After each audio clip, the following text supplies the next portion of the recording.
akan menjelaskan sejarah agama Buddha dari abad ke-6 sebelum Masehi sampai abad ke-1 Masehi. Sejarah agama Buddha dimulai dari abad ke-5 sampai sekarang yang dari lahirnya Sang Gautama.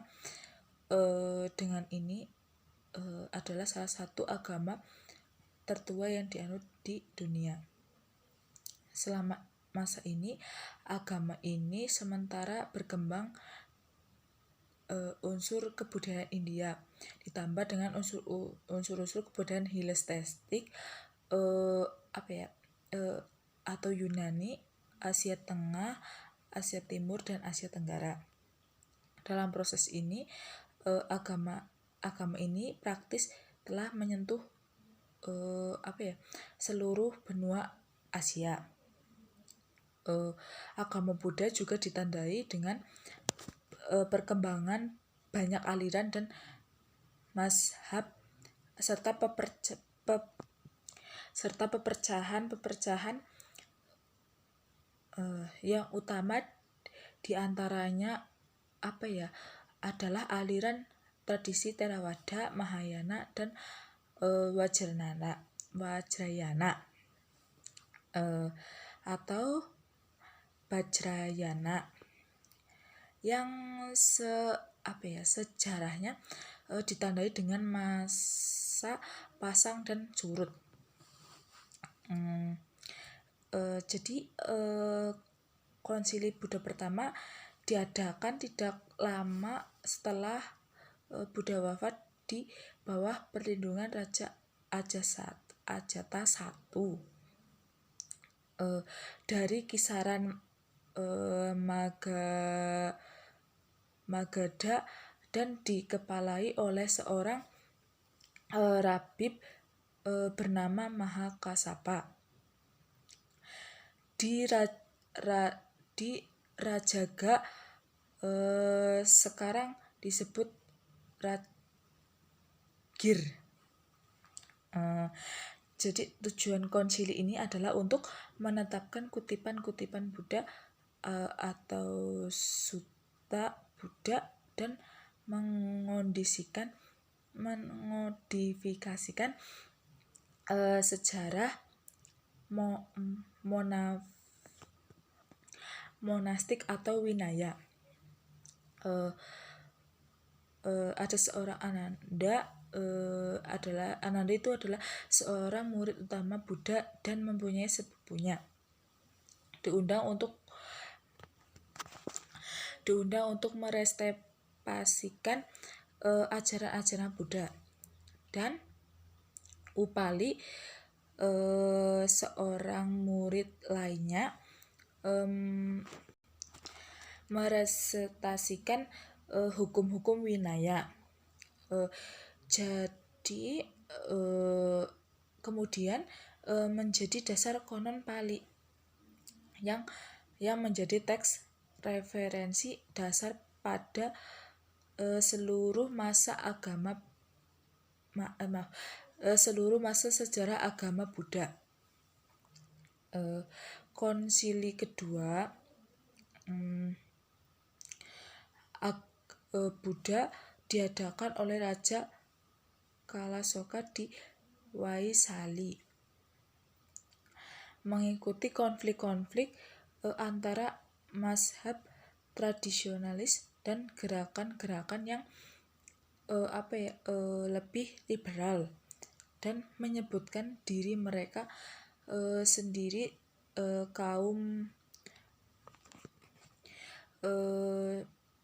menyebut dia sendiri sebagai kaum Mahasanghika. Mazhab tradisional menganggap Buddha adalah seorang manusia yang mencapai pencerahan, yang juga bisa dicapai oleh para biksu yang menaati peraturan monastik dan mempraktikkan ajaran Buddha demi mengatasi samsara dan mencapai arahat. Namun kaum Mahasanghika yang ingin memisahkan diri menganggap itu terlalu individualitis dan egois. Mereka menganggap bahwa tujuan untuk arahat tidak cukup dan menyatakan bahwa yang sejatinya adalah mencapai status Buddha penuh dalam arti membuka jalan paham Mahayana yang kelak muncul. Mereka menjadi pendukung peraturan monastik yang longgar dan lebih menarik bagi sebagian besar kaum rohaniawan dan kaum awam. Konsili yang ini berakhir dengan penolakan ajaran kaum Mahasanghika.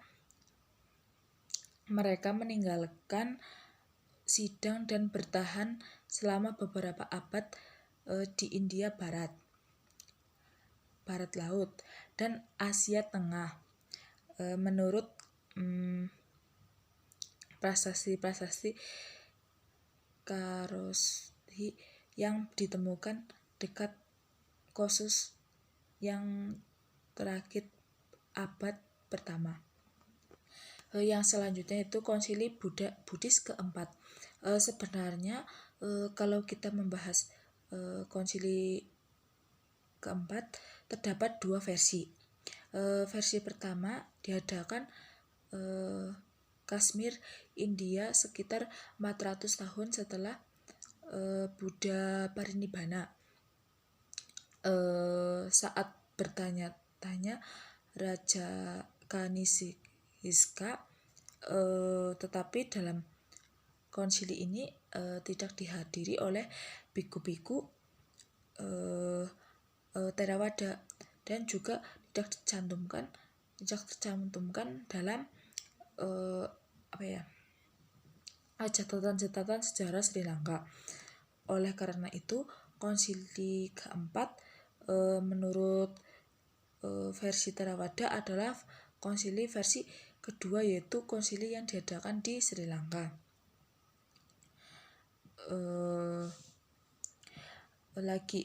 Terdapat dua argumen tentang konsili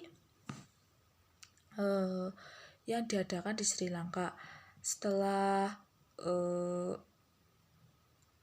konsili ketiga diadakan di India, argumen pertama konsili diadakan di Turuparama stupa pertama yang didukung di Anuradhapura didukung oleh Raja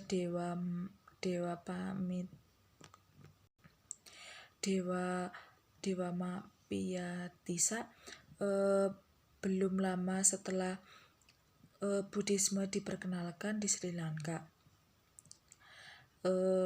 Dikisahkan setelah Biku Mahindathera memperkenalkan Buddhisme di Sri Lanka dan langsung diterima sebagai agama negara.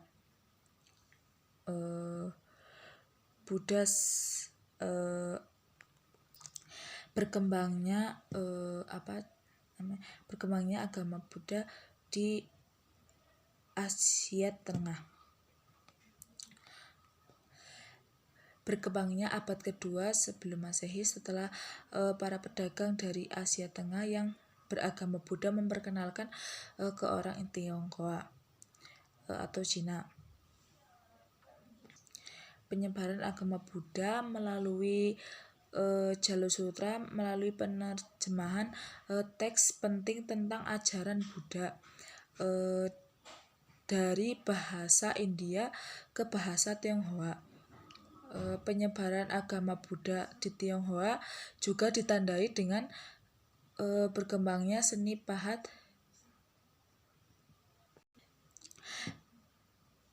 patung-patung Buddha dan dibangunnya sekolah agama Buddha di Tiongkok.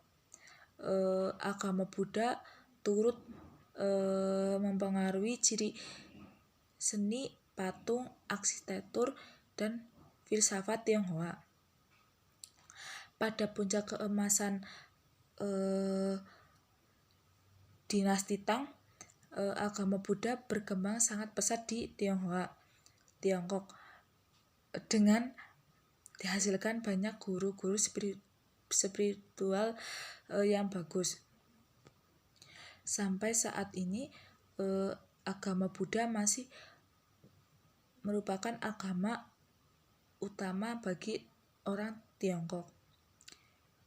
Pada bulan April 2006, Tiongkok mengorganisir Forum Buddhis Dunia, sebuah event yang diadakan setiap dua tahun sekali.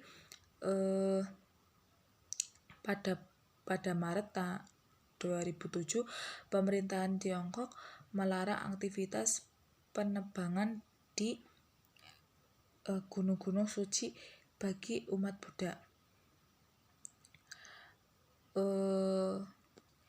Hal ini semakin menunjukkan dukungan pemerintahan Tiongkok yang komunis dan sekuler terhadap perkembangan agama Buddha Mahayana sebagai agama tradisional dan mayoritas di sana. Sedangkan agama Theravada dan Tibetan tetap dipraktikkan oleh etnis minoritas di sebelah barat daya dan utara Tiongkok.